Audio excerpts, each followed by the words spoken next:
At dito tayo sa patungkol sa ikinagulat ng marami sa ginawa ni Scottie Thompson.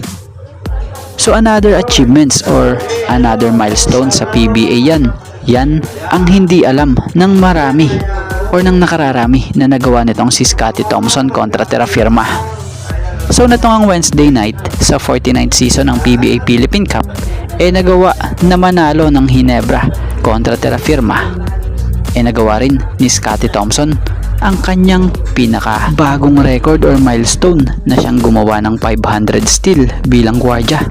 So ito nga'y pangatlong career achievements na award na tong si Scottie Thompson na nagawa ngayong season 49. So congrats para kay Scottie. Dito mo talaga makikita kung gaano kagaling si Scottie Thompson dahil hindi lang siya pang opensa talaga at assist. Siya maaasahan mo din pagdating talaga sa depensa. Yung sipag niya talagang inani niya at laking tulong rin talaga sa team ng ginawa niya. Okay, PBA trade update tayo.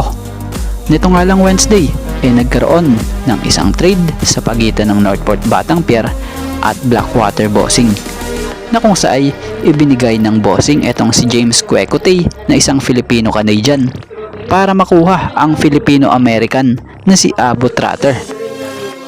Si James Quecote, since nang dinraft ito ng Blackwater noong 2023, nakapagbigay ito ng spark para sa team.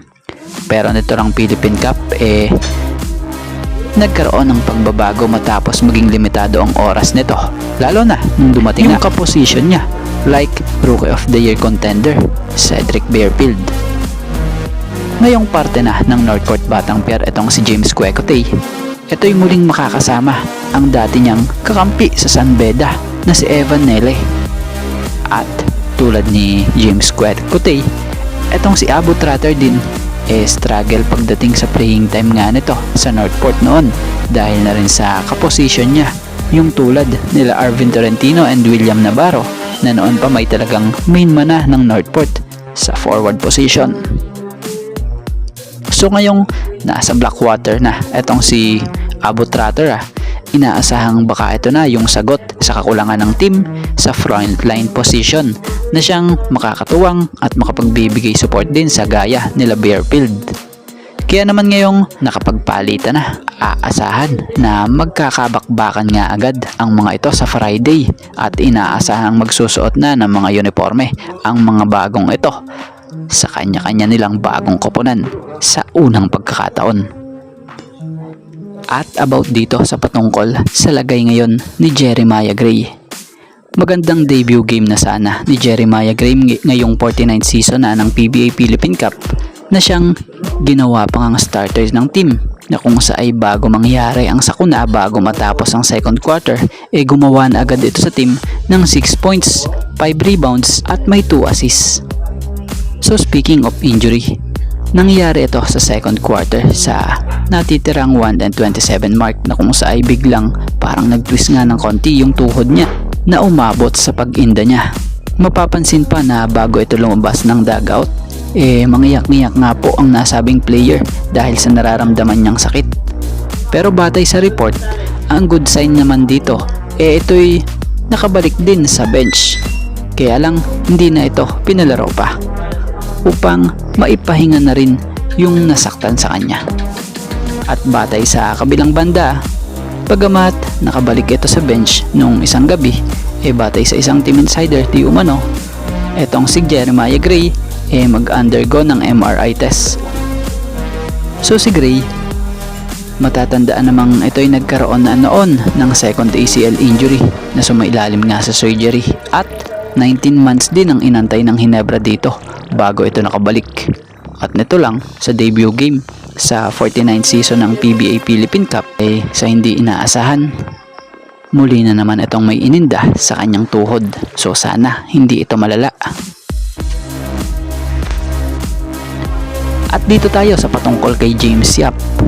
Matatanda sa nakaraang update noon via spin credit po sa naging pahayag ni Mark Pingris na banggit nito na wala pa rin pumapalit sa kanya.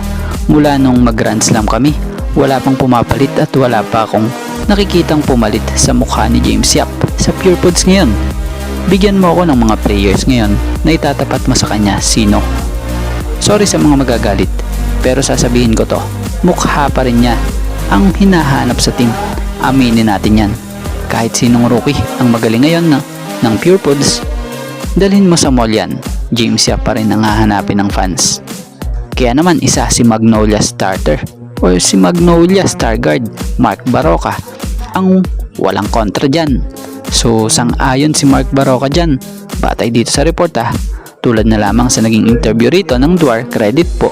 Nabanggit nito na siya nga raw ang franchise nila dahil sa laki ng kontribusyon niya dito sa team. Wala nga raw papantay sa ginawa ni James Yap sa team at siguro nga raw mukha ng franchise ito talaga. Kasi wala naman nga raw sila sa generation niya. So di rin daw nila naabutan yung kagalingan ni James. Kaya hindi nila mapapantayan daw yun. Big James, one of the greatest nga raw yun ng PBA. So yun, wala raw siya masabi ayon dito kay Mark. So sa mga hindi familiar kay James Yap, lalo na sa mga bago pa lang sumisibol ngayon, ito nga pong si James Yap ay ang second overall pick noon ng Pure Foods taong 2004. Nakapaglaro ito dito sa team hanggang 2016 bago na trade sa ibang koponan.